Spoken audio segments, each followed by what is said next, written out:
All right, we are ready to go with our next run. I do believe we've got Spyro 3 off the Reignited Trilogy PS4 version, and our runner BenDoesVariety is all set to go. And I will now toss it over to BenDoesVariety. Take it away.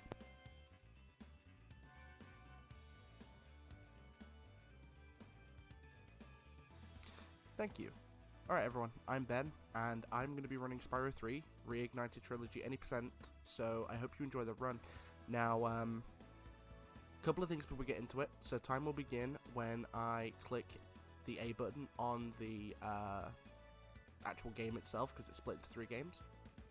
Also, I may run a little bit over or under the estimate depending on how good or bad the run goes, because there's a lot of RNG elements to the run. It does not detract from the skill at all. There's a lot of skill. This is definitely a very skill-based speedrun.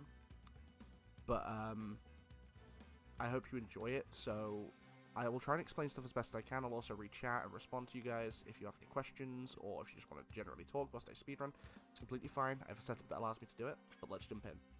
So like I said, we're running Spyro 3 Year of the Dragon, and time will begin when I say go in 3, 2, 1, go. So I have my own splits open in the background in case I do get a PB, because earlier on today I did a practice run on my own time, and I got a new PB, which really sucks because that wasn't recorded, and it was really annoying. Hello Ninja, how you going? So Sir Ninja is one of my main mods on my stream.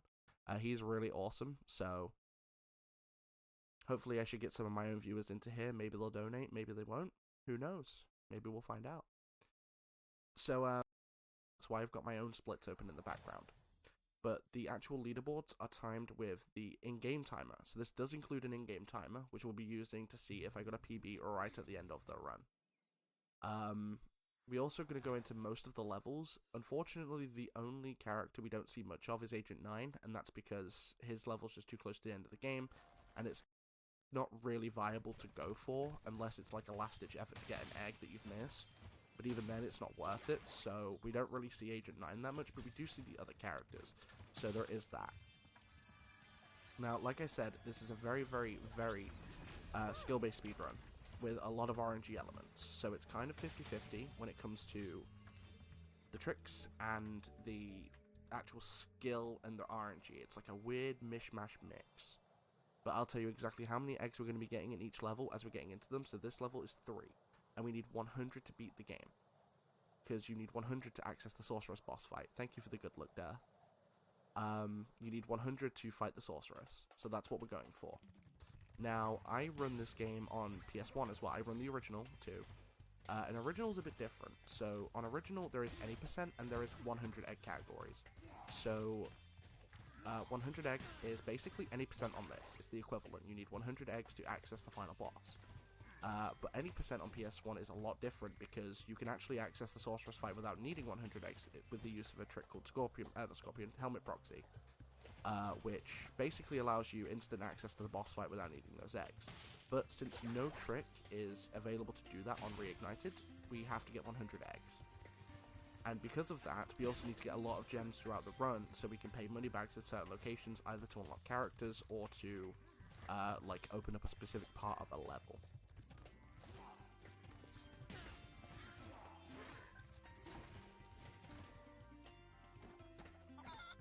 I also apologize, I do have a little bit of a cough. About 5 days ago, my brother came around my house and infected everyone in my house with a throat infection, including myself. So, I'm getting over it, but it's definitely a little bit still there. So I will cough on occasion. I will keep myself hydrated, but I do apologize if the audio issues are coming from my end. This is kind of like the normal balance I have on my stream. Thank you, Katsumo. I do feel a lot better than I did the other day. But no, I got really annoyed earlier today when I did a practice run and I got a new PB. And because it was practice, I wasn't recording it, so I kind of got a PB and it doesn't count because there's no proof, which really sucks. Except a photo I took to vent in my Discord. because I got a new PB and couldn't, like, do anything with it. What's worse is as well, so I've been vying for a, Oh no, of course I won't, don't worry. I've been vying for a top 10 time with this game, and the PB I got earlier today would have secured that top 10, which makes it even worse. To get top 10 on the leaderboard, I have to PB by at least 10 seconds, and I PB'd by 30. Now, there's a very interesting skip going up here. So normally you have to, like, go around. We're just going to go over. Providing I can get it. Oh, gosh. Here we go. Okay, there we go. So, the way Spyro hovers in this game is actually kind of cool, because he gets a boost of height whenever he hovers, which is going to allow us to do some really interesting skips throughout the run. And here we're going to do a skip right to the end of the stage, so we can start getting eggs in reverse order. Reverse order is going to be quite essential for this. I just looked on the actual stream and it buffered. I don't know why. I don't know why the buffering is happening. This does not normally happen in my streams. So that's a little bit weird. But, okay, sure. So if there is any buffering, I do apologize. If it's at my end, I don't know what could be causing that, but... yeah, I think Twitch is having a few little complications. To be fair, it doesn't surprise me. I am local recording, yes. I will always record my runs now, even if they're just practice. Oh, hello. Can you catch the egg thief, please? Thank you. I will always local record now, because of that reason. Oh, gosh. So, there is one thing I don't like about this version of the game, and that's the way Spyro flies through a superfly. So, when he goes through a superfly, he gets a massive boost to his speed, right out of the gate, which makes it kind of hard to get that first bell tower thief. Makes it slightly difficult to do so. There we go.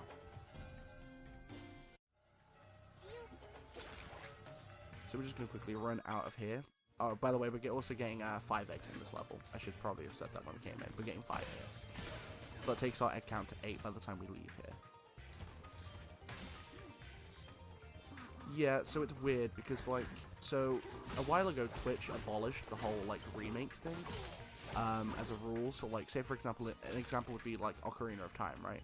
So Ocarina of Time has, like, the original N64 version and the 3DS version, and before they were separate categories. But then, like, a few months ago, Twitch abolished that whole thing and just put everything into one category. But for Spyro Reignited, what they did was they split the actual Reignited trilogy into 3 separate categories, which is kind of weird. I don't see why they did that. It seems kind of pointless, but I mean, Twitch do Twitch, I suppose? I have no idea why they did that. It does not make any sense whatsoever.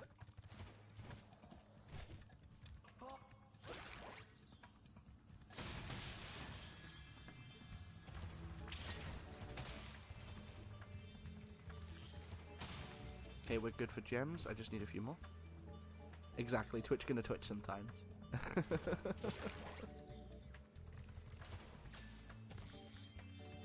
That's true, Colt. So, I do speedrun both versions of this game, so I know all the nuances behind it.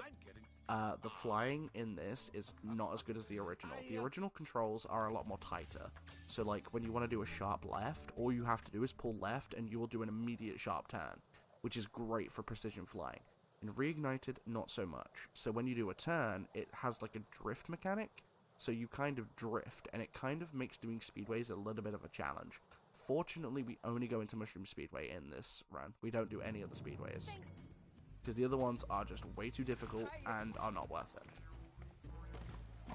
It's actually worth it to go for eggs that are harder, because of how stupid the flying is in Reignited. So Mushroom Speedway is the only one we touch. We get 2 eggs in there, and by the way, we get all 3 eggs in this level, because all 3 eggs here are completely worth it. They're just completely free. You play through the level, you get the eggs. These ones are so free. You can ask for more free eggs, actually. Because normally for the eggs in this game, you do a challenge or something to get them. But with these ones, you literally just get the billy goats back to their houses, so it's not too bad. Go on, talk to me. Thank you very much. Now, it's actually really cool because if you watch an original Spyro 3 run and then watch a reignited one, you'll see that there are two main differences. The first one being the amount of tricks/glitches in the original. The original one has way more tricks and glitches, and that's purely because of how the game was made. So there are actually a lot of glitches in Reignited. Unfortunately, a lot of them are just kind of pointless, and a lot of them were actually patched out through a patch. So there used to be a glitch called Roll in Air, which acted the same way as a glitch in the original called Swim in Air, but Toys for Bob actually patched this glitch about a year ago, so you can no longer do it. So there are also a lot of leaderboard splits that ban that rule, that will ban the trick, because of you need to unpatch the game, and you can only do that on PC, you cannot do that on console.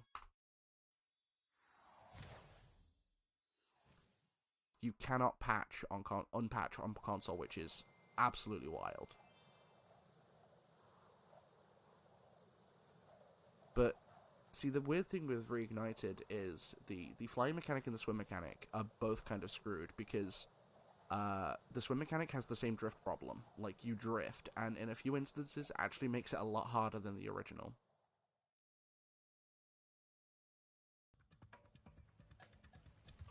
Yeah, so the way Reignited works on disc is that only the first game is actually included on the disc, the other two are actually downloaded. So the only memory on the disc is for the first game, not for the others. Because it downloads the others to your system. It works the same way on Xbox as well.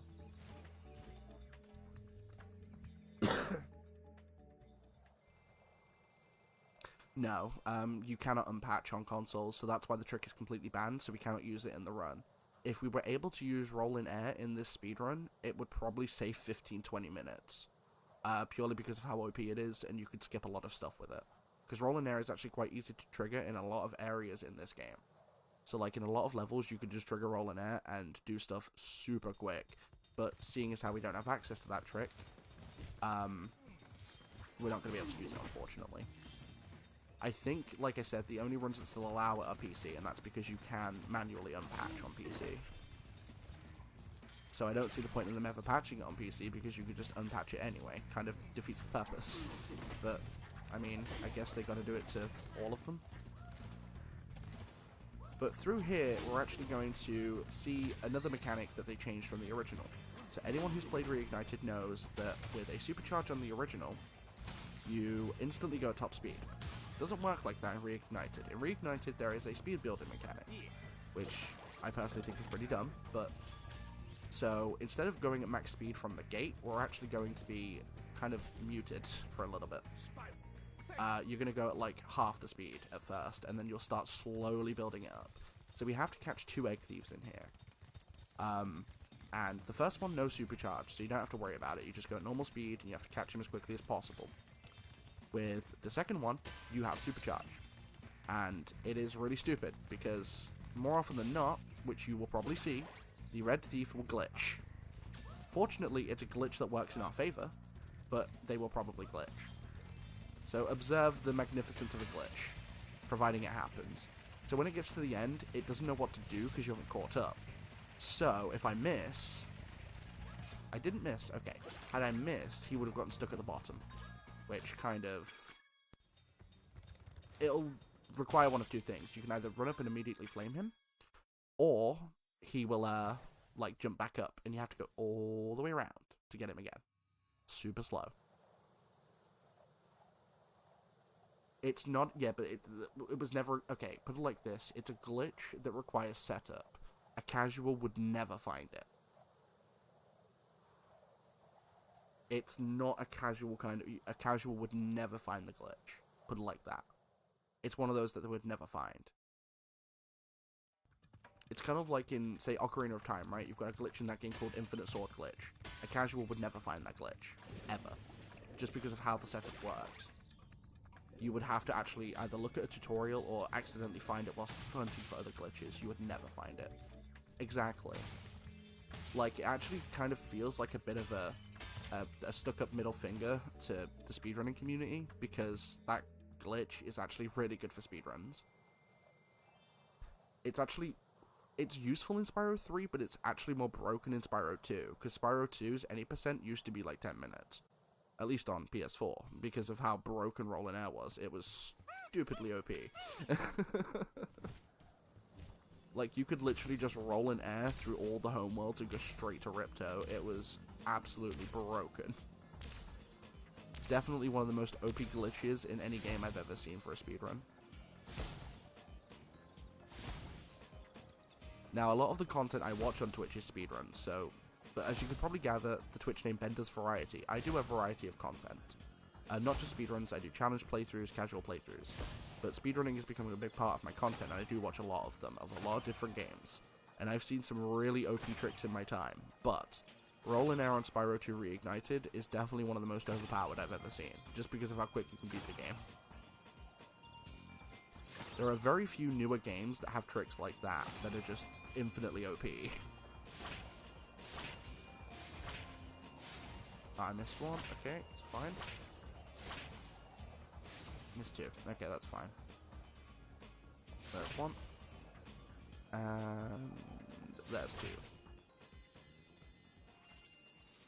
Oh, RuneScape. Nice. So we're actually going to quickly retry here so that we can actually go and get another egg. And we're going to get both of them. So don't worry about that.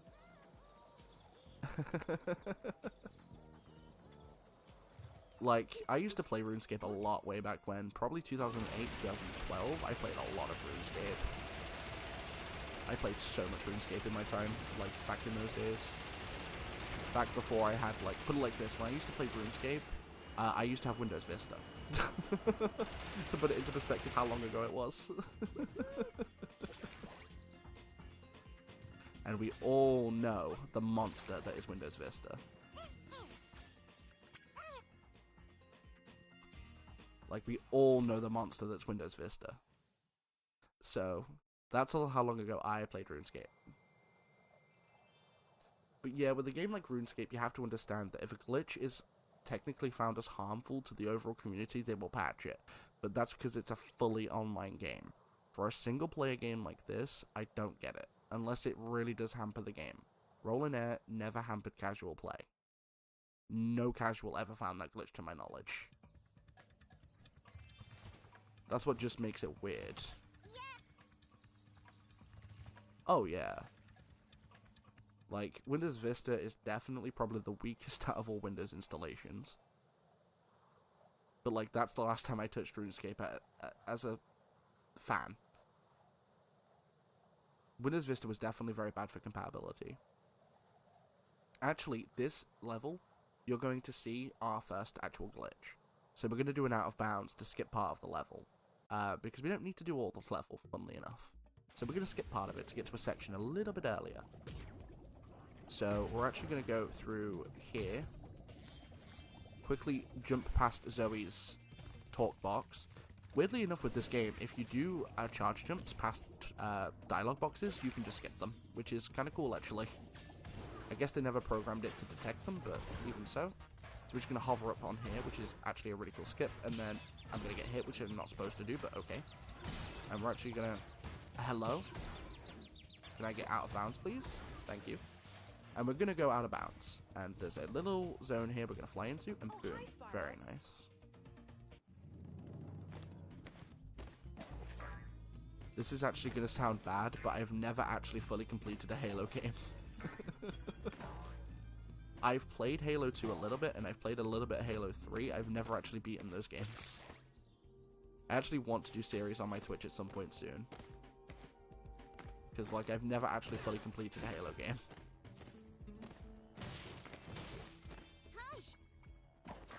I mean, to be fair, if you've never owned an Xbox, I can understand. I mean, I've owned an Xbox since 360, so I should have probably played, but I never got around to it. So we're just going to break these turrets. We need to rescue an egg and a seal from inside the sandcastle, so we just need to break these turrets. Now, we don't have to worry about the other boxes or the enemies, just the turrets. The turrets need to go.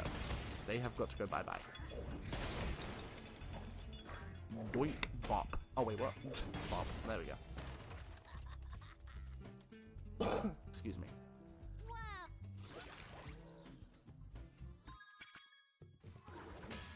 Ugh. Okay, there we go. That was a bit of a monka movement. Alright, anyone who's played OG Spyro 3 knows this egg coming up. It's the dreaded wind tunnel. So a lot of people have always, like, moaned about this, and in fact this tunnel is actually harder in this version because of the drift mechanic when you swim. So, because of the way you drift, you have to do really early turns in order to actually get a lot of these without hitting the mines. It's super annoying. If the turning was a lot more tight, like, as you can see, I'm drifting when I turn. It makes it a lot harder to do precision movements in here, and you have to hit all the Rhinox through. You can't just get them. Oh my gosh, I almost hit that mine. Oof. There we go.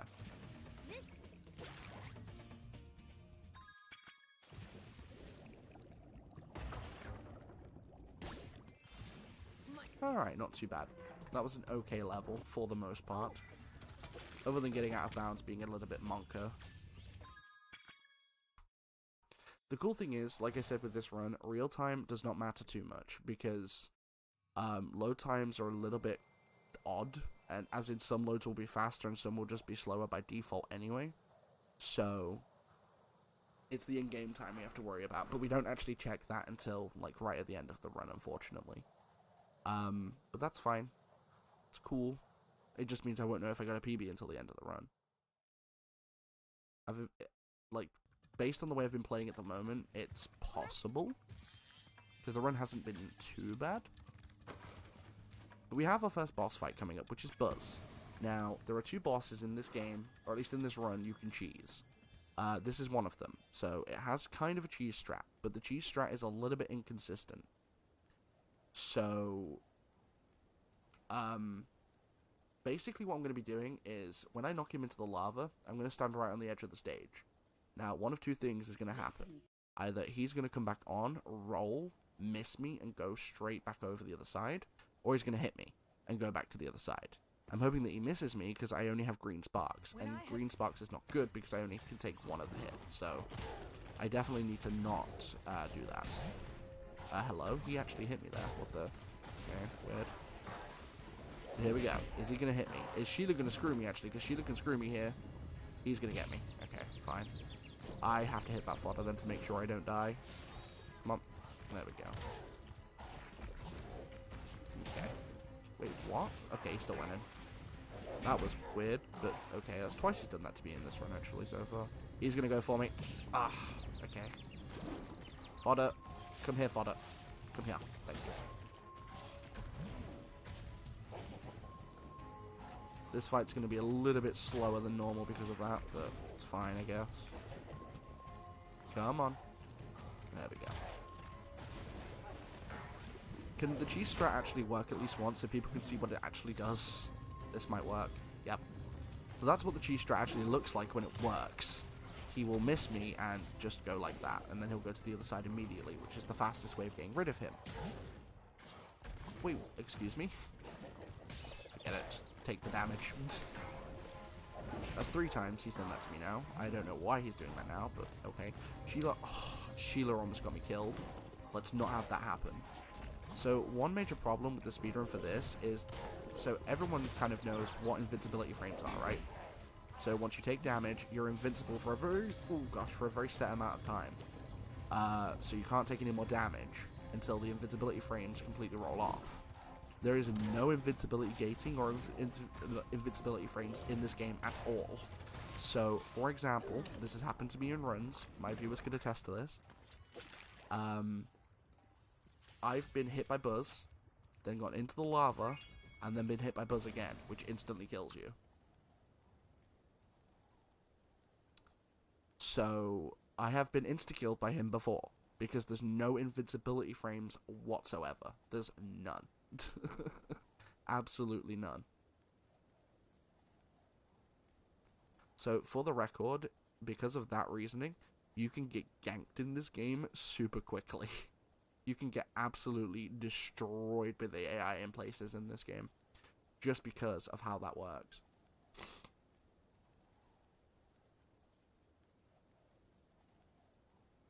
So, for the record, if I moan about getting ganked, that's because there's no invincibility frames.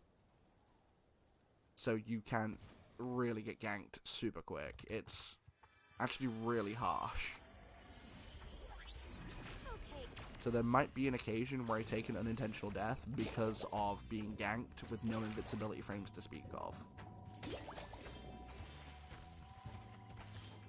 So if I do moan about it, it's because I'm getting ganked when the game should not be ganking me. But we're going into our first... Oh, okay, no we're not. Can I have... Thank you. I missed it for whatever reason. Pop. Thank you. Alright, we're going into our first level in Midday Gardens, which is Enchanted Towers. Now, most people who have played the original know this level for one reason, Sergeant Bird.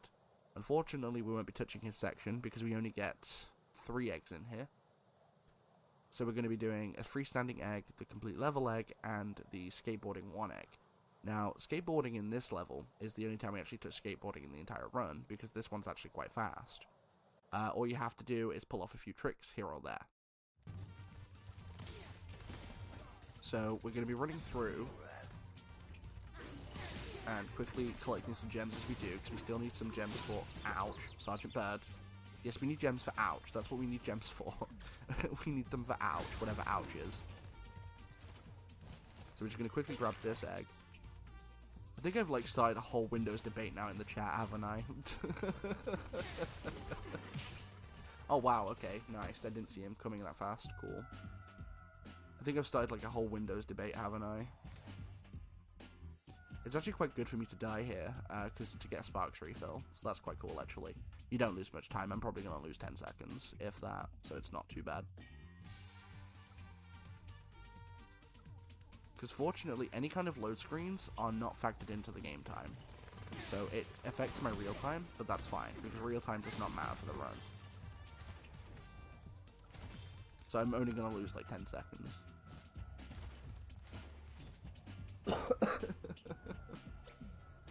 I feel like I've just started like this operating systems war. I'm waiting for someone to come in, but like, Linux everyone! I'm just waiting for it. Not that Linux is a bad operating system, it's not, but I actually dual boot my PC with Linux, Ubuntu, and Windows 10, so...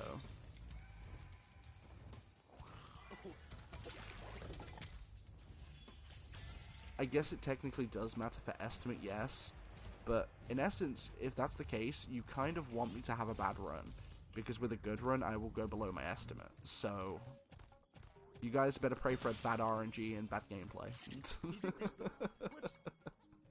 The better the run, the lower the estimate should be, so...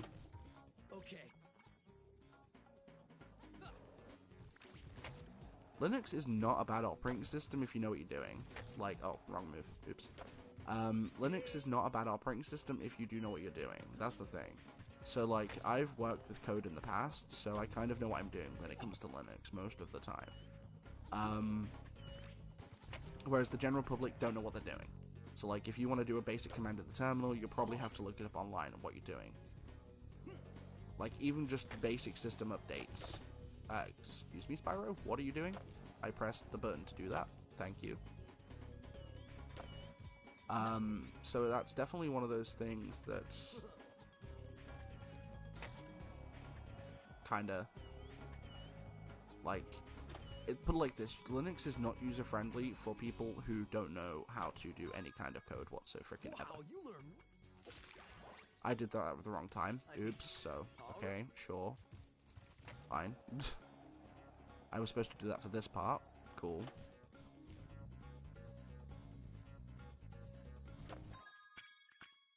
So we can actually give up here, because the way this game works with this, weirdly enough, is you'll still get the egg if you get a score that Hunter will never get.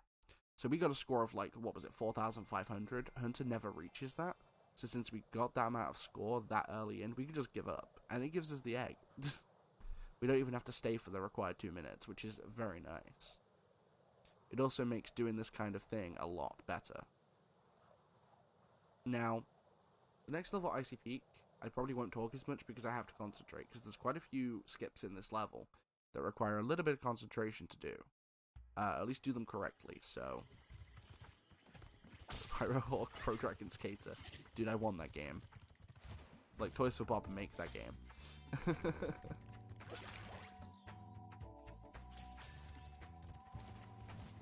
I do prefer, like, out of the original trilogy, this is my favorite. Always has been. This is, like, my third or fourth favorite game of all time. just because of the different amount of stuff you can do. There's a lot of different stuff in this game. Whether it's playable characters or like different activities like the skateboarding or swimming or any kind of stuff like that. This game has so much to it. Alright, maybe I can get this early. This should work, actually. Yep. So normally you have to use the cannon to blow that up, but I got the right frame with the flame, so I get to blow it up with the TNT box, which actually should save me a few seconds off my PB. Because I did not do that in my PB, I don't think.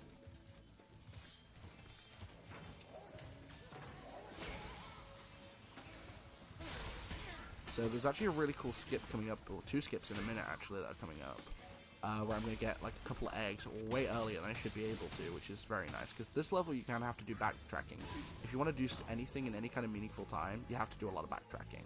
We're not going to do that, so we're actually going to just abuse the game's mechanics, so that we can get a few things early, like do a really cool hover here. Yep. Grab the life, just for safety, because there are chances I can die a lot later in the run.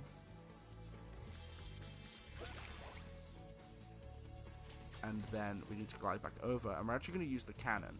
So the cannon is weird because we can actually jump on this part of the cannon and try and see if we can get a glide over. I almost got that too. If I miss it once more, I'll just do it the normal way, but I'm going to try and get the glide, because this is a very monka glide if you can get it.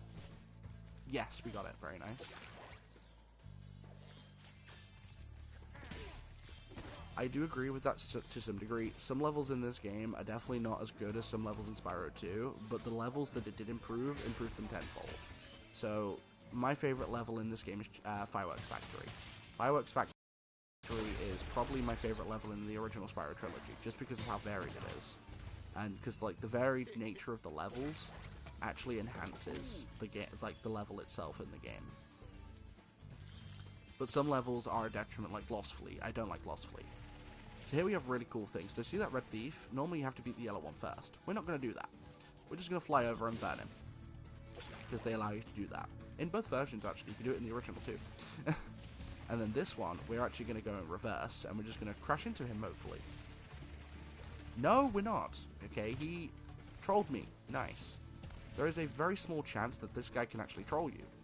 And he just did. So his movement at times is a little bit random. He can move a little bit to the right or the left, which will screw that up a little bit. Luckily we got him that time though, so it's fine. That's completely fine. And in fact, I'm pretty sure that happened in my PB as well. The egg thieves are quite trolly in this game. Unfortunately, we do get most of them because they are quite fast, so... Egg thieves are one of those things I don't like in the original, and I like them even less in this version. Because in this version, they're not so cut and dry. Like in the original, they have set pathways, set speeds, so they don't vary their stuff at random. These ones can. Also, something else to note here. So, we're skipping all the cutscenes, obviously. But if you mash the skip scene button before this cutscene plays, you can't skip it. For whatever reason, it's programmed in a way so that if you try and skip it before the cutscene starts playing, you cannot skip it. And you'll have to sit there for 2 minutes watching a cutscene. Which is weird. I don't know why they programmed that specific cutscene in that way, but it's the only one in this trilogy that has that problem. So for that one specifically, I have to actually just wait until the cutscene plays to start skipping it. It's very weird. Also, another thing to note, so you can run this on any version for console, and it, again, every version is as fast as each other technically, because you time the in-game timer. But the reason I run this primarily on PS4 is because PS4 has the fastest real-time load times. So, like, I ran this originally on Xbox One because that's my primary console. But the load times are absolutely abysmal on that version of the game. Like, alone in real time, which of course doesn't matter too much because of the in-game timer, but it does matter if you want to do multiple runs a stream because of how long these runs can be. Like, you save 20 minutes, just purely playing on the PS4. That's not with an SSD, by the way, I'm playing with an actual hard drive, so it has nothing to do with an SSD or a hard drive. It's literally just because the Xbox One load times are abysmal compared to PS4, which is weird because they're running similar hardware, but it's honestly a lot of time difference. It's insane. I don't get it myself because they are running very similar hardware as it goes down to the basics, but there's, for whatever reason, Xbox just has apparently a lot more to load, which is weird, because, again, they're the same game with very similar hardware. It'd be like, it'd be kind of like getting two PCs that are very similar in spec, but, again, having load times differ between the two. It's just weird. I don't know why. Well, SSD is the fastest way to run a game, as you know, off a hard drive. So, I don't think anyone on the leaderboard currently for this game has run on PS5, or at least not on Spyro 3. So I'm not too certain whether the load times would be a lot faster or a lot slower or whatever. It really depends on how the PS5 executes running PS4 games. I mean, I don't own a PS5, so I couldn't tell you. I don't plan on buying one either. I don't really, like... I kind of went off of PlayStation. The PS4 I still own, obviously. But, like, I don't really like a lot of newer PlayStation stuff. I kind of migrated over to Xbox. Purely for Game Pass. Xbox Game Pass is phenomenal. Love Game Pass.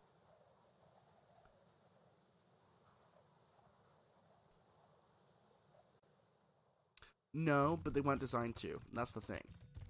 So, they were not designed to, like, exploit SSD. No games on any console are designed to exploit SSD unless the console natively has it built in. So, the PS4, Xbox One, Switch, whatever, don't run off of SSD naturally because they weren't built for it. However, it does usually impact the load times because they are generally faster at read-write speeds. It is, yeah. Game Pass Ultimate is absolutely phenomenal. It's, like, one of the best things ever conceived for video games. Without a doubt. It's easily one of the best things ever conceived. It's just so good.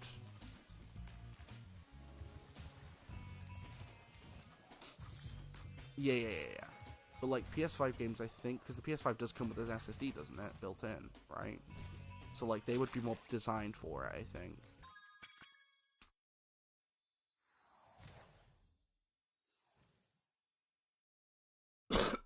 Yeah.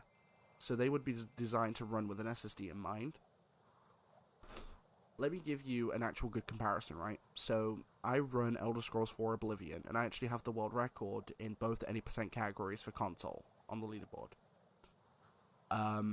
Now, one of my closest friends recently bought an Xbox Series X, and I asked him, you know, can you load Oblivion and time the load times for me? I'll time them on Xbox One, you time them on Series X. The Series X, even though the game is being emulated, obviously on official hardware, the load times are 4 times faster than they are on the Xbox One. Purely because the Xbox Series X is running an SSD. It's literally the only reason.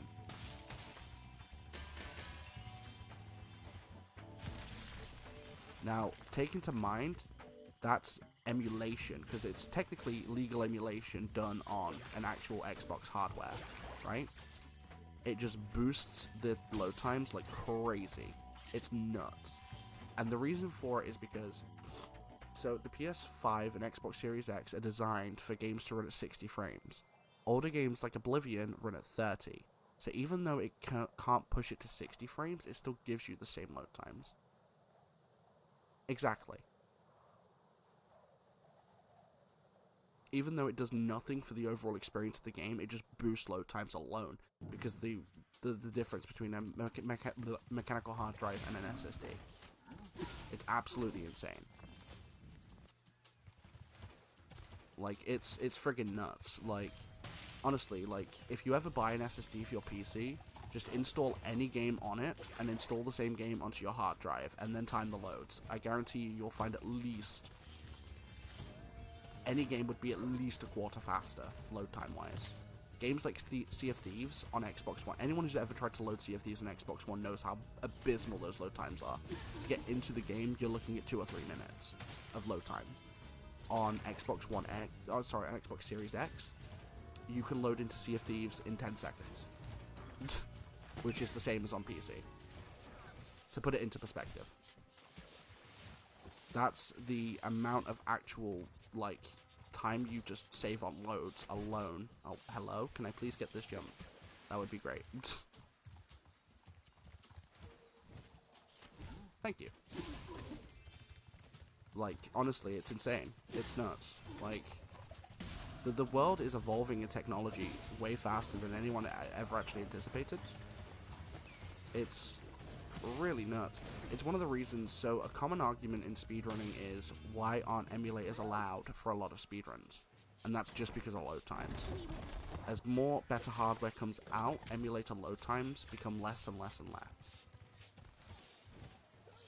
So the only real time I ever see emulators fully allowed is if either the game doesn't time based solely on real time, or if, like, the emulator is completely accurate.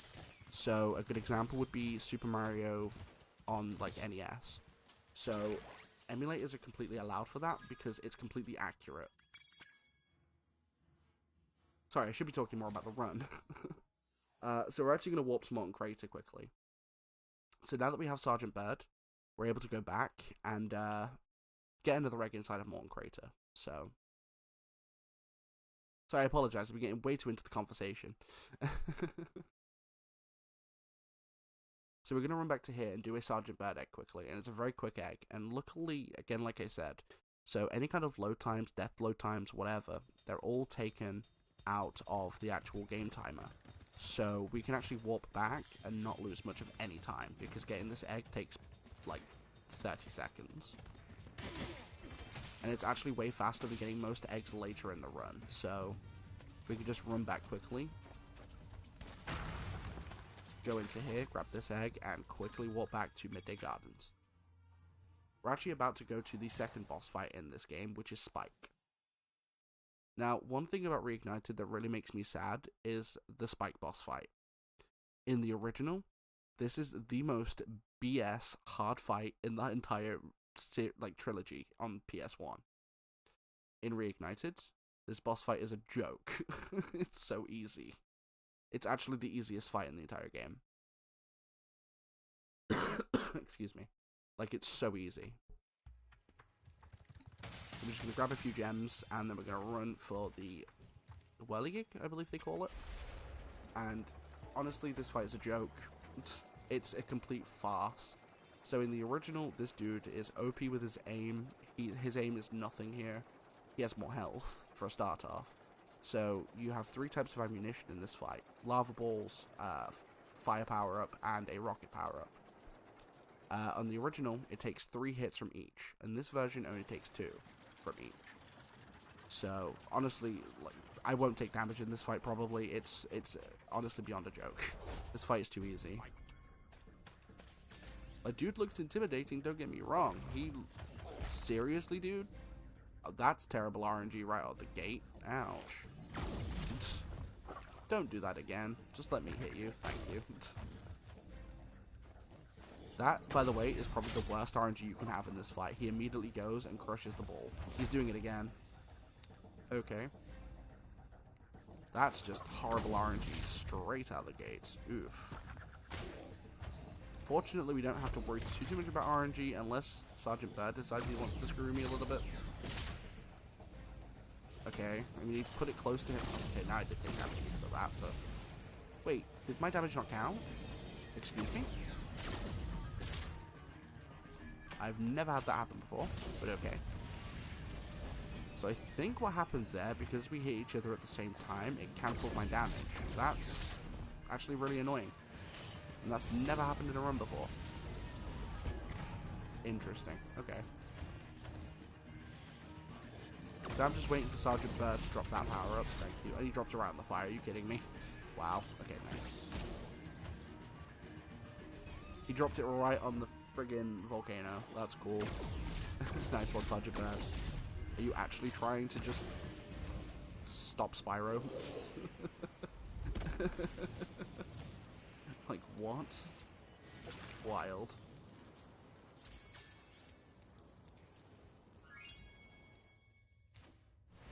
That has actually never happened to me in a run before. I don't think it's ever happened in practice either.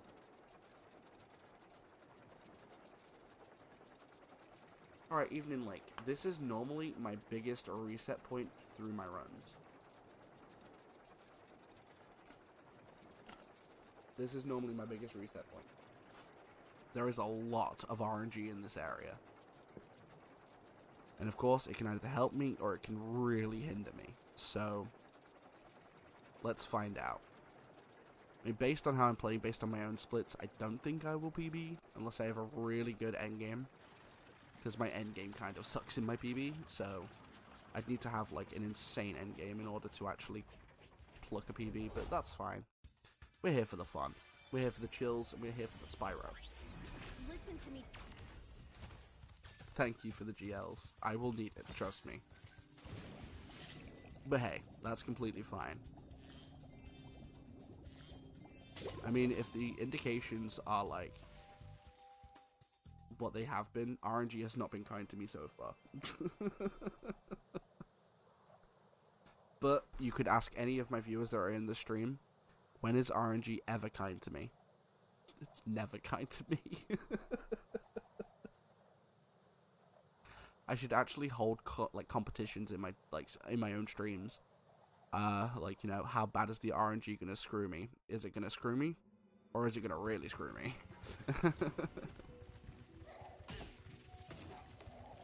So there is a bit of RNG to one of the eggs in here, actually. Oh gosh, that was close. Okay, that was in the lava. Yes, it's kind to me during practice, never during my runs. RNG does not bless my runs, but it does bless my practice, so at least I have good practice.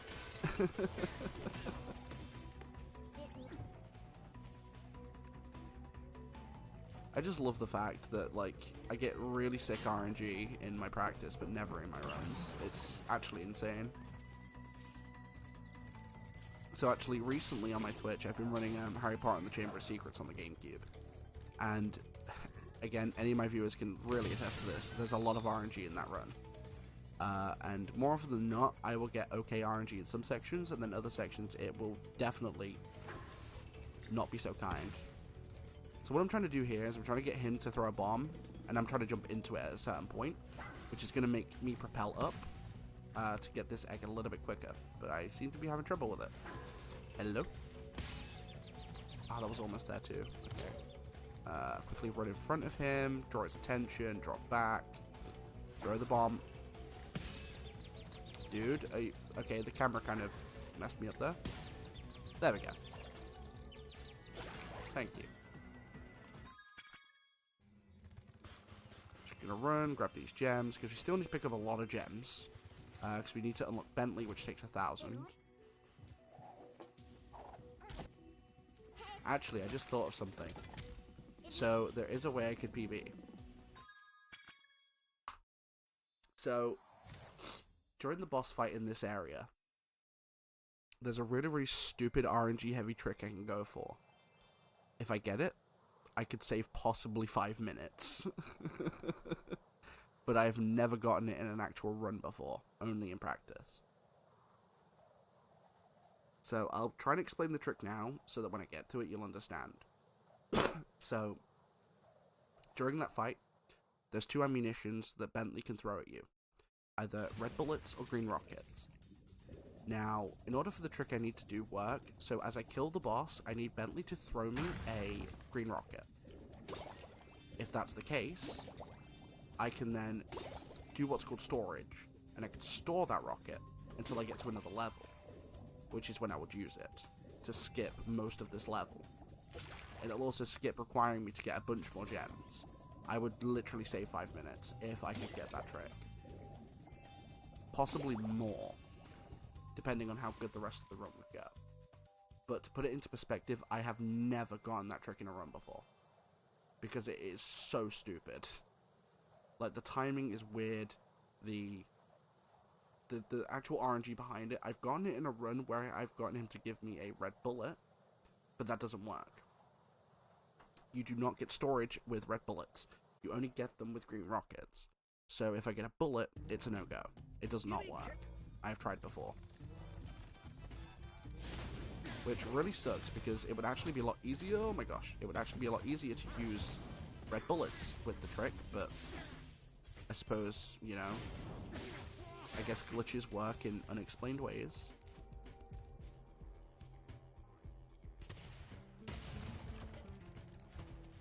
So this level's pretty actually cut and dry. There isn't actually many, if any, tricks in here. There's like a glide we can do. This level's actually kind of basic. It's... I need to get sparks, thank you. Oops, I did not mean to pick that up, but whatever. So, this level's pretty easy and pretty basic. You just run through and grab eggs. This one's kind of self-explanatory.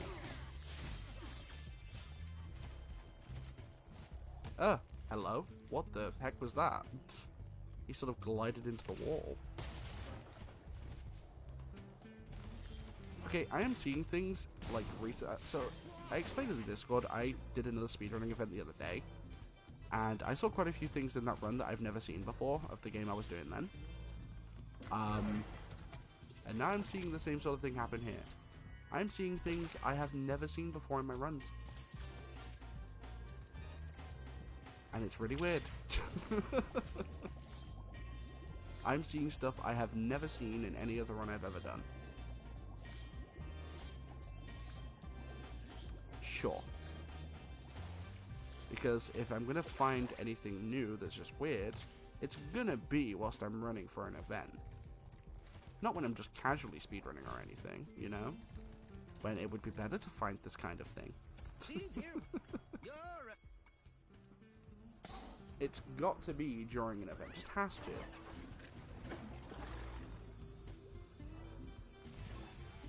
Alright, so the premise here is we have to destroy 6 subs. We have rockets with the subs, so it's not really a problem. It's just timing and seeing if we can destroy them fast enough. So, they also have the ability to turn around, which is actually really annoying because it makes them harder to hit. If they decide randomly to just be like, yeah, I'm gonna do a turn now because reasons. Okay, there's that one, I thought I missed him, very nice. Now, if you hold on to, like, the green aim, it will then eventually just allow you to home the rocket, which is way better. But you can also free fire to try and hit it a bit faster. That might not go. No, I didn't hit. I didn't think so. Oh, wait, what? How did that home in? I'm so confused. I'm so confused. How did that home in? I don't understand. There's no game with a good water level. Are you talking in general? Or are you talking, like, specifically about, like, Spyro? Because I could debate that, I guess. I mean, Water Temple in Ocarina of Time is pretty decent. I know a lot of people don't like it, but I think it's decent. It was me.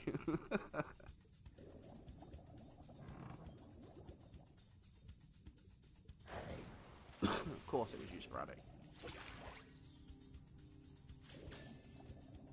Alright, I think we're good and on track for our eggs. So we're going into the next level, Charm Bridge. This is actually the longest level in the speedrun. This is the one we're in the longest. By far.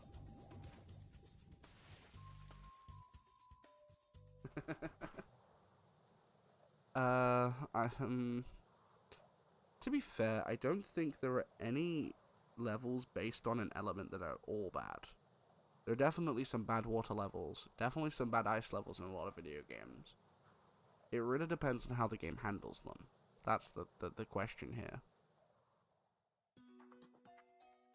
So, like, Spyro normally handles those levels pretty good. Like, ice levels, like Icy Peak we saw earlier on, is actually a pretty good level. It's not a bad level, by any means. I actually also have a bunch of time save in this level, because in my PB, I sucked in this level. Oh my god, I sucked. My PB absolutely 120,000% really was bad in this level, so if this level goes well, I can definitely save back a good chunk of time. Taking that damage is fine, because I can get past. Really cool skip here, actually, if I can get it. So, yep. So doing a really precise glide, you can actually jump on here and then go immediately to this egg, which also gives us a checkpoint, which is fantastic.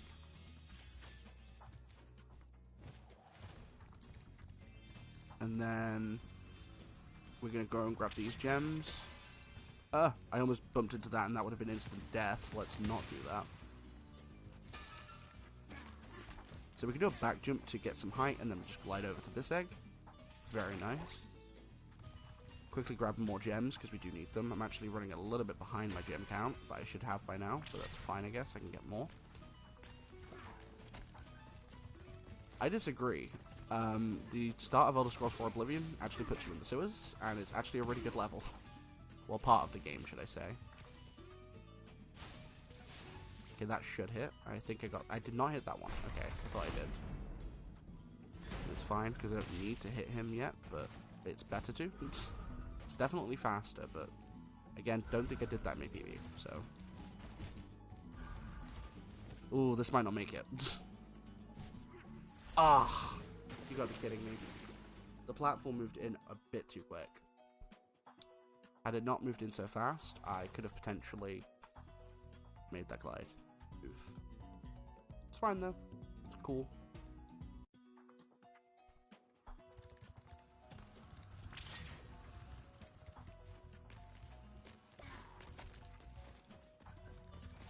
It's not really a dungeon because, like, it's an essential part of the game, so I wouldn't say it's a dungeon, no. Okay, I think I did get in that time. Okay, very nice. Ah, great game. I would definitely recommend it. I mean, you can get it on PC nowadays pretty cheap. Like, it's not an expensive game anymore. Still looks really good for its time, too. Like, you would not believe that game came out in 2005.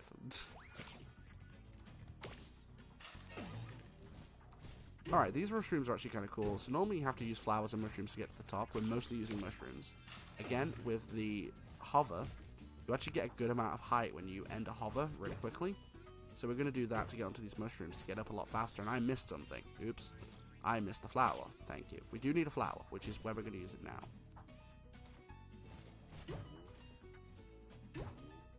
I mean, both Skyrim and Oblivion are both great games, so. I mean, I personally do prefer Oblivion, but I know a lot of people that prefer Skyrim. It's really a toss-up.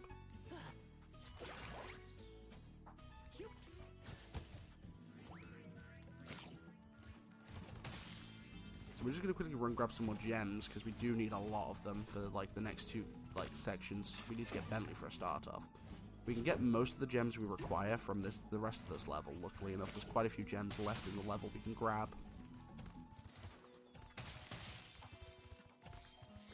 So, we're definitely going to do that, because we're going to go to nearly 900, and then we'll get more when we get up here. Hello? Thank you. Favorite Elder Scrolls game is Fallout 3. I mean, Fallout 3 is a very good game, so I can't ever question that. How's it going, GM? Exit area. Alright, beautiful. So we're going to complete the level and get the final egg. Very nice. I thought I missed that glide for a second then. That looked kind of It's very different, honestly. Like, I run the original Spyro 3. The actual run itself is very different. Trust me. It's 100% different. Well, I suppose it depends what you're basing it on. So if you're basing it solely on glitches and tricks, it's very different. So you do an insane amount of glitches in the original Spyro 3. You do not do that many in Reignited, because they're not worth it. It's a lot faster in this version of the game, to do, like, really good movement, as opposed to doing a lot of glitches. I would have showcased OG Spyro 3 over Reignited, because I do prefer OG. I just chose not to, because I haven't run that version in, like, 8 months, and to get to the point where I was with that game, like, getting top tier time, like, at least for PAL, because I'm in the PAL region, I'm English. You cannot contend for world record on that game, unfortunately, in the PAL region, because the game is just infinitely slower. But, like, I was in the top 5 PAL runners, and to contend for that time, I played the, excuse me, camera? Okay, this is the 4th or 5th time the camera has completely screwed me so far. Could you not screw me anymore, please? Like, what is going on? It's like the 4th or 5th time the camera is, like, completely, like, 1080'd on me. Can you not do that, please? Thanks, game. It's like I'm having a war with the camera. But the camera's just decided, you know what? I'm gonna turn and do random 1080s in reverse mode for a bit.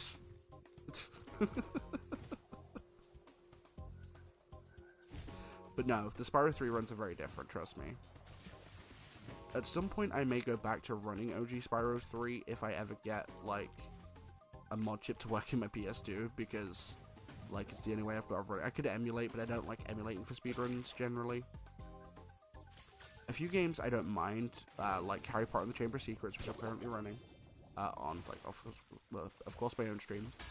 I'm emulating that, but that's purely because I have the game, like, obviously, original. I burnt the copy onto the PC.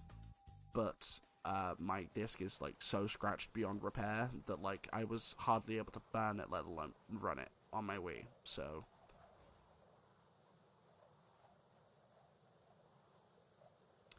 Yeah, but you're not allowed... Okay, so when it relates to a lot of... Okay, so the way the Wii works with soft modding, and my Wii is soft modded, like it is soft modded, so it can run backups. You are not allowed to use that method for running, speedrun-wise, on a lot of GameCube or Wii games, purely because the load times are infinitely faster. Because you gotta remember, at that point, it's no longer reading data from a disk, it's reading it from the hard drive.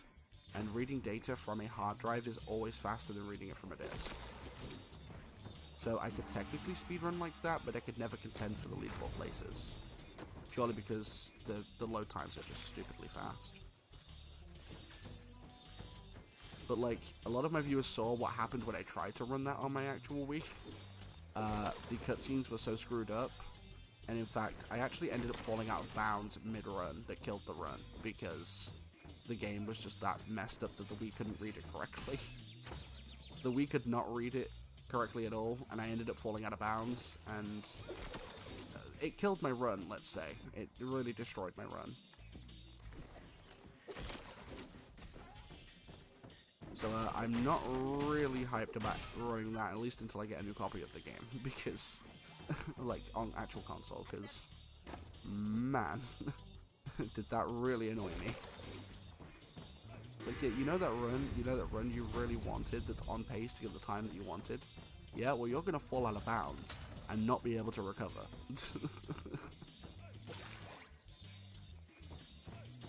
So, because for anyone who doesn't know how the Wii reads stuff, it's actually really weird. So, unlike with typical consoles, the Wii reads things a little bit differently. So the way a game normally reads is that it will take a chunk of the data from the game all at one time and read that part first, and then when you get to a certain point, it will then take more data and read more. The Wii, not so much. So the Wii reads stuff in individual chunks. So, for example, let's say Mario Galaxy. It reads it level by level.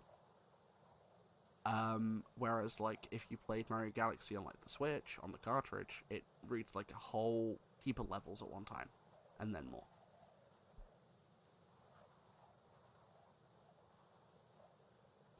You mean, what, running on emulator as opposed to running on console? I take it that's what you're getting at?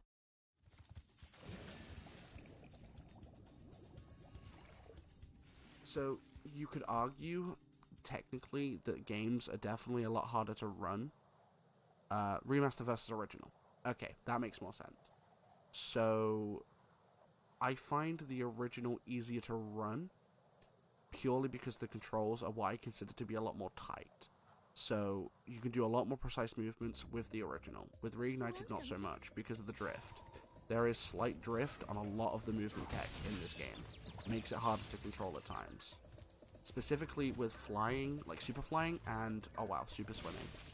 Both of those are actually a lot harder on this version of the game because of the drift. There is a very big drift when you do those kinds of actions.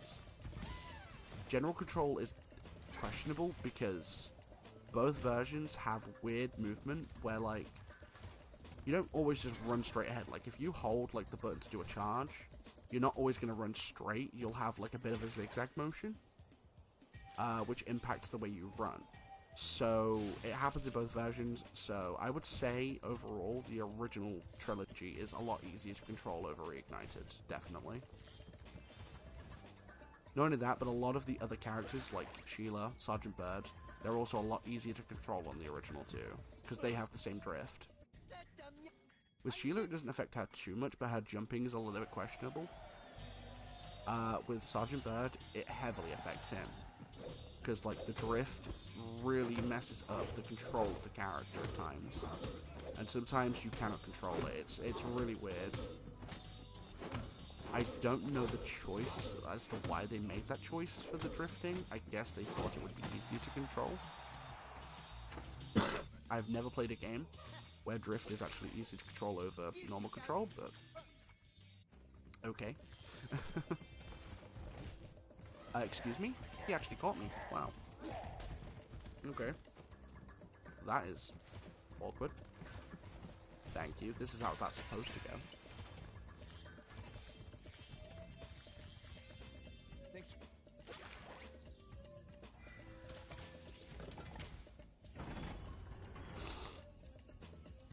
I'm fine with remakes / remasters if the game warrants it. So, a game like Skyrim that has been remade or reported multiple times, please stop. The game, people have access to that game already enough. You do not need to port it anymore. Just either give us an Oblivion port or give us Elder Scrolls 6. Whatever. Stop porting that stupid game. It's a good game, but man, you need to stop porting it. Ridiculous. Resident Evil 4 does not... It already had a remake, because it got one on PS4 and Xbox One, didn't it? Same with Resident Evil 5 and Resident Evil 6.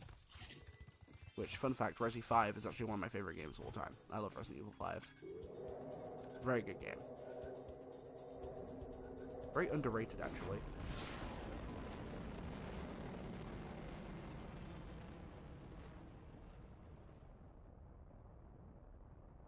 Yeah, I mean...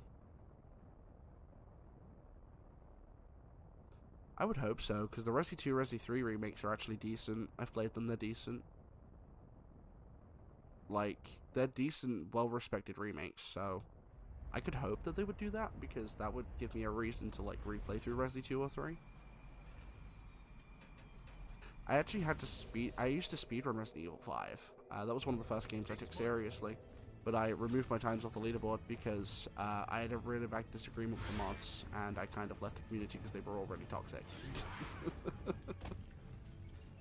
They were super toxic towards me and any other new runners, so... They had, like, their own little community, and you were fine if you were part of that little community, but if you weren't, they treated you like actual garbage.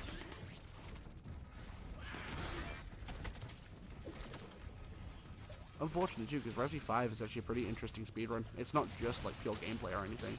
It's actually a very interesting speedrun. And you wouldn't think so based upon the kind of game that it is, but it actually has quite a few interesting tricks and glitches to it.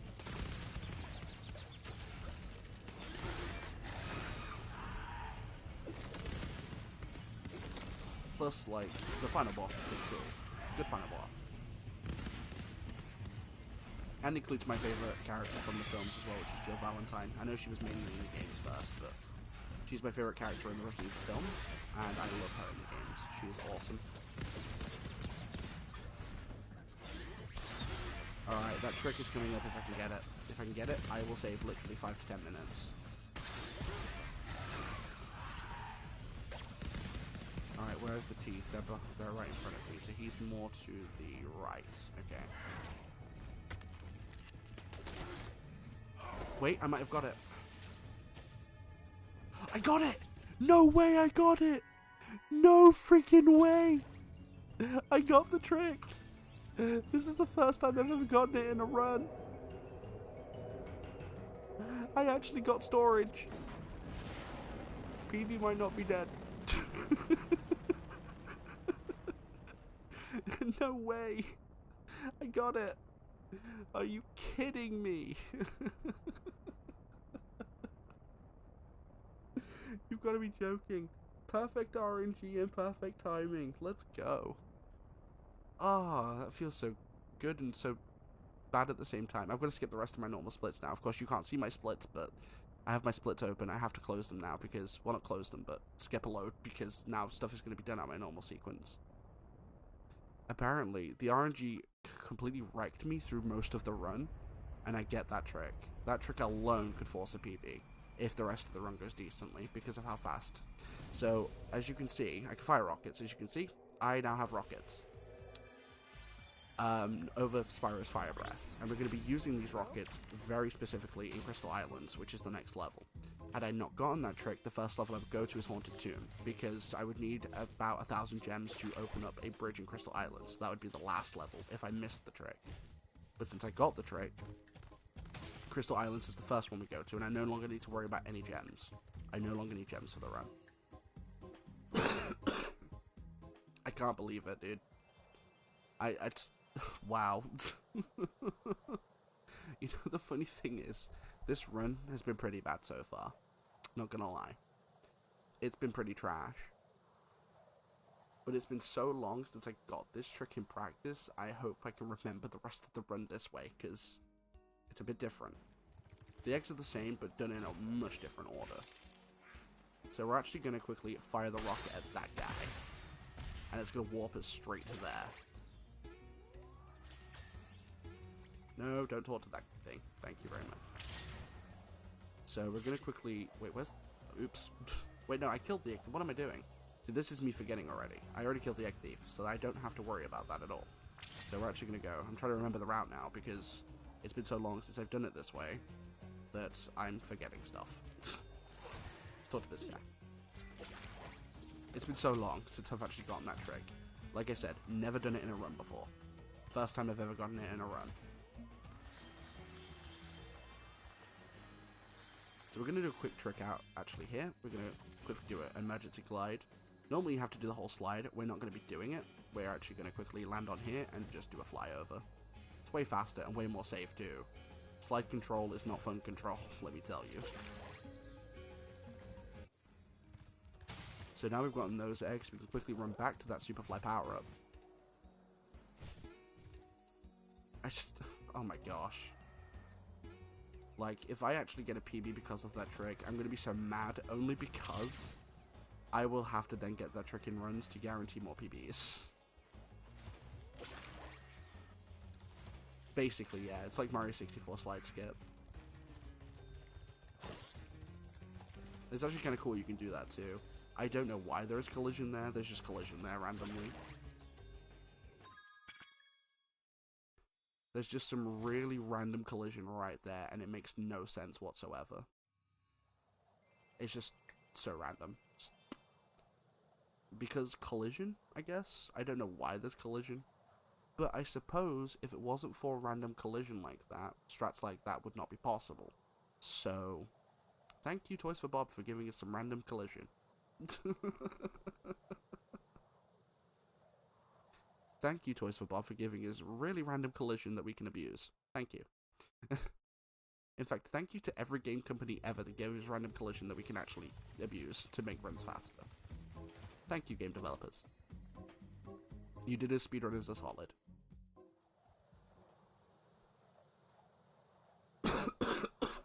Excuse me, sorry about the coughing. Stupid brother making me sick.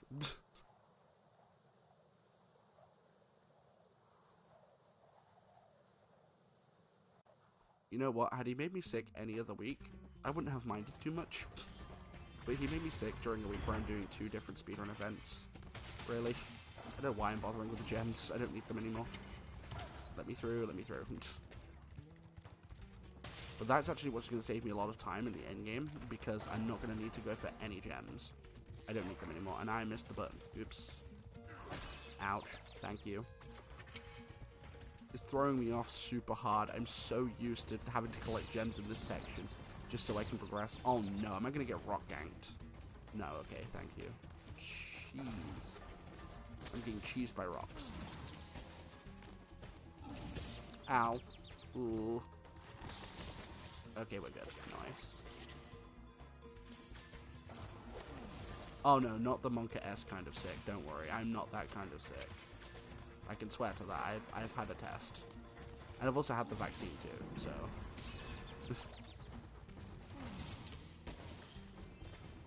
So no, I'm not Monka kind of sick, don't worry.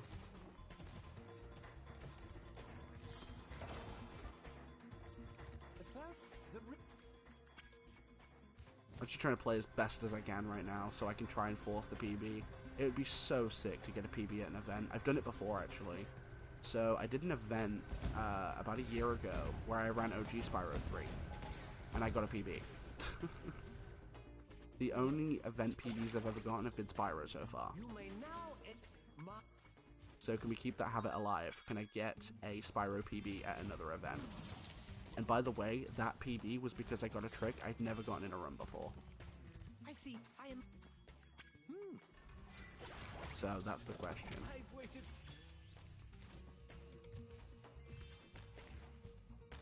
Like, is it going to be a thing? Is this going to be a trend with me? Should I only ever run Spyro games at events if I want to get PBs? We got some, like, Chamber of Secrets level of repetition here.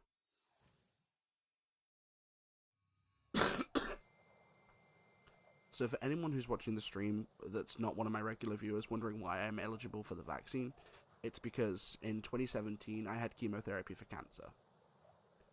So, that's why I'm eligible, along with other health problems too. So for anyone wondering, I'm not just getting it because reasons, I'm getting it for a purpose. Because I have terrible immunity now that I had chemotherapy 4 years ago. So my immunity is constantly going to be Monka. It's why I get ill so often. Because I have low immunity. For the record, for anyone who doesn't know that's not one of my regular viewers. Because over here in the UK, a lot of people are getting the vaccine when they shouldn't be getting it. Purely because they don't fit the medical requirements for necessary at first. I'm one of the ones who does, so for the record, that's why. And by the way, we're looking very good to get a PB, and I actually did the levels a little bit out of sequence, but it's fine. Just some jobless guy with people problems, so I come dead last.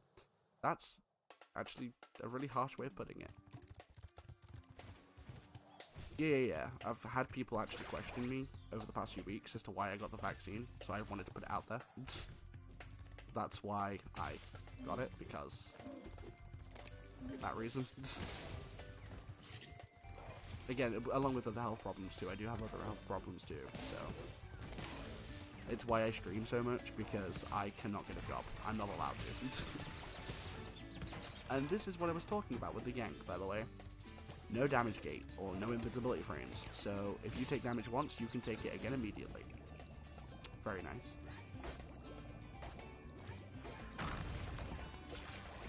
I also don't have sparks, so I'm probably going to die in a moment, which is kind of bad, but I guess it's not so bad because we start there. And I still got that scorch trick, so odds of a PB now are quite likely. Ouch. Don't bother, don't kill me, thank you. You're not going to do it either, no. Alright, so anyone who's played OG Spyro 3 knows what's coming up. This is the other wind tunnel. However, this one is debatably easier because you don't have to hit any Rhinox, you just have to clear it, so let's get through the tunnel. After this, we have one more level, and then we have the final boss. So, unfortunately, I'm probably going to go way under my estimate because I got a trick I never get. Had I actually... Do you know what the funny thing is? So, leading up to this stream, I did not practice that scorch trick at all, because I never get it anyway, so I didn't bother practicing it. I literally got that trick with zero practice. A trick that I've never gotten in a run before.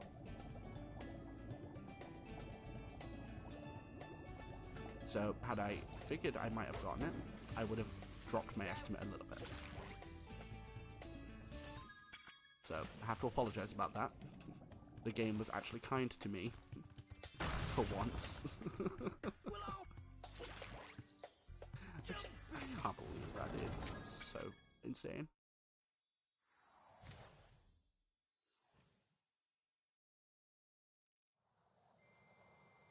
See, that's the thing. Like, a lot of the things that people like, a big misconception with Twitch is that, you know, people that stream are generally normal people, and a lot of them are.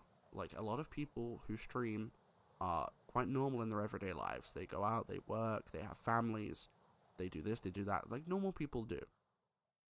The problem is, this is why I'm always very, very blunt and very, very honest with my viewers, because I want them to know if I'm having a problem medical-wise or personal-wise, they're aware of it, so that they know that I'm going through some stuff, and that, you know, if I'm going to be around a little bit less, it's because of a reason. So I'm always very transparent with my viewers. If I get sick or if whatever, if a family problem crops up, I have to sort it. You know, I'm very transparent about that. And I feel like that's important, because if your viewers don't know when you're not going to be live or when you're not going to be around, I feel as if that's a disservice to the viewers. So, I'm always very transparent about that kind of thing. It's why I don't mind talking about it, because, again, I prefer people to know than people to ask. Like, if someone needs to, if I reference the fact that I've had chemotherapy before, someone will just ask me, you know, did you actually have it? And I'm like, yeah. Like, I'll just come out and say it. That way, people don't have to ask. Or they don't have to feel awkward about asking. I feel like that's a really good way to be as a streamer, to be completely transparent. Don't get me wrong, don't tell them every life detail, but like, anything that's current or could affect your streams in the future definitely needs to be made transparent. And I feel as if a lot more streamers did that, a lot more people would actually watch their streams, because, you know, getting to know a streamer on a personal level is not just, okay, let me put it into a way, oh, it's whatever you're comfortable with, don't get me wrong, but like, for me personally, so, I'll say that, me personally, I feel as if my viewers can communicate with me on a level as a friend rather than a viewer. It's more personable, and therefore they're going to want to come back, kind of thing. But it's whatever works for you. If you're a speedrunner and you don't really want to talk too much, then feel free to do that. If you're, like me, a blabbermouth, and you don't mind talking, then that's good for you too. Do whatever makes you comfortable, or whatever makes you feel like you can do on Twitch.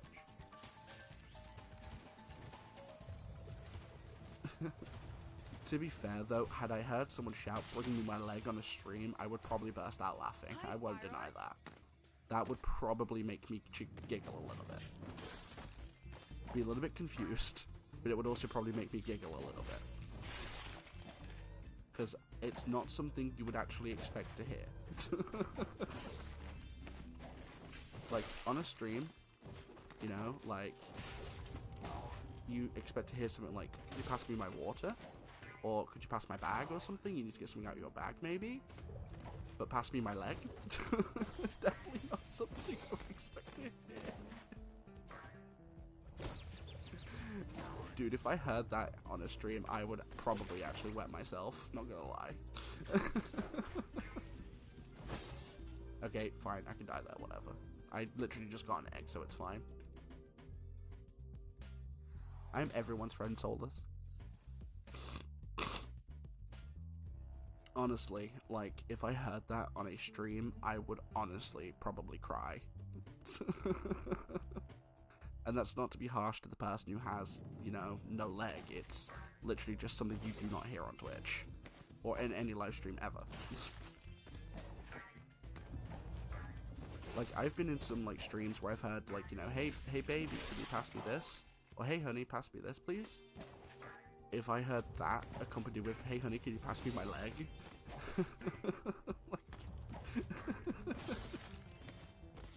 I just feel as if that'd just be the most random, funniest thing you'd ever hear on a stream.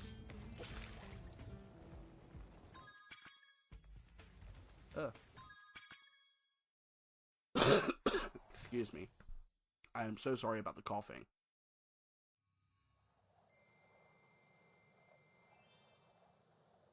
This did not affect me so much the other day. I don't know what's going on. Ooh. But we're coming up to the end of the run, so all we have left is one more egg and the final boss, and that's it. So there's actually a very good chance I could get a PB. But because of how the rest of the run went, it might not be by much. But maybe enough to get me my top 10.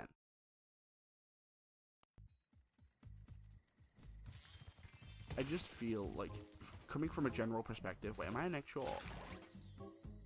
No, I'm not. I thought I was next short for a second then. I thought I'd missed one or something. We're good. We just have the final boss, so I'll let you know, Emerald.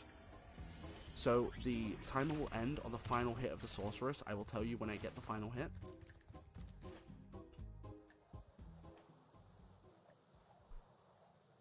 So time will end on the final hit.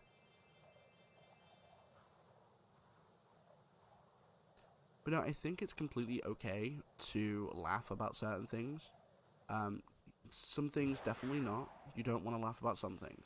But something randomly funny like that with no context is funny. I do think. Like, you know, if you just hear in a stream, hey, pass me my leg. What? Like, come on. Have any of you in the stream ever heard that in a stream before? Honestly. I would guess that the answer is probably no, because, like, why would you hear that often in a stream? Do you get what I mean? Like, there's no reason to hear that often. Nice, not bad.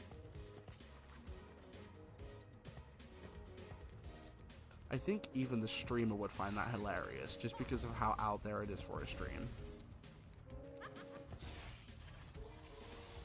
Cool, the cannon tank is going to be right above me, which is very nice. When you want to drop it, Agent 9, anytime today. Dude, where are you dropping it? Okay, you did drop it. No, thanks for letting me know. Oh no. Oof. Okay, that was close. Oh, nice, I got her. Oof, that was close. Okay, this is kind of a rough sorceress fight, not gonna lie. Ugh. Okay, this is a rough fight. Okay, now where... Okay, you're dropping it there. Fortunately, in this version of the game, Agent 9 drops this stuff a lot faster than he does in the original. In the original, he's very slow. Okay, now we're gonna drop UFOs. Cool. Well, that's what I mean. If you had that kind of statement just randomly out of nowhere, I think anyone would laugh, because it's like, wait, what? I'm so confused kind of laugh, you know what I mean? Like, I feel like if anyone had that, unless you have no sense of humor, if you had no sense of humor, you won't find it funny. If you have any kind of sense of humor, you will find it pretty funny.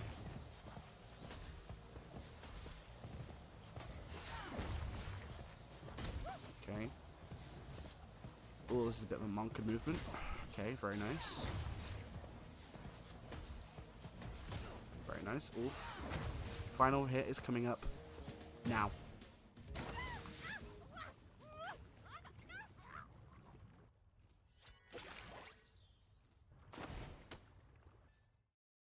So, that's Spyro 3 Reignited Trilogy. I apologize for not going too in-depth into the tricks, but there really isn't many tricks. It's all about good movement. Now, the question is, did I PB? Let's find out. I might have done, I might not have done. I am unsure at this point, because the rest of the run was kind of bad. So, I might have done, but I'm unsure. Let's find out.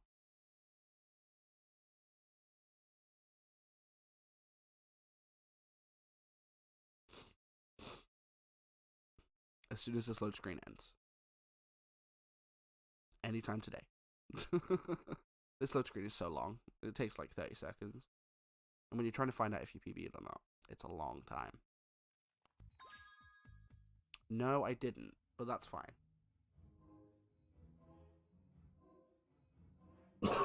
That was probably because the rest of the run was kind of bad, and RNG did screw me quite a bit. But I'm actually kind of surprised we got the run we did, purely because of the Scorch trick. So I think what I need to do for my own runs is practice that a bit more. It was still an okay run, so 48 minutes is not bad. So thank you for hosting me. Don't forget, if you guys want to see more speedruns or any kind of content in the future, don't forget to join me on Twitch. Of course, they've already put the link in the chat. So don't forget to give me a follow on Twitch, that'd be sick. I will let Fleet Fest take back over here. So thank you for hosting my run, and I will catch you guys.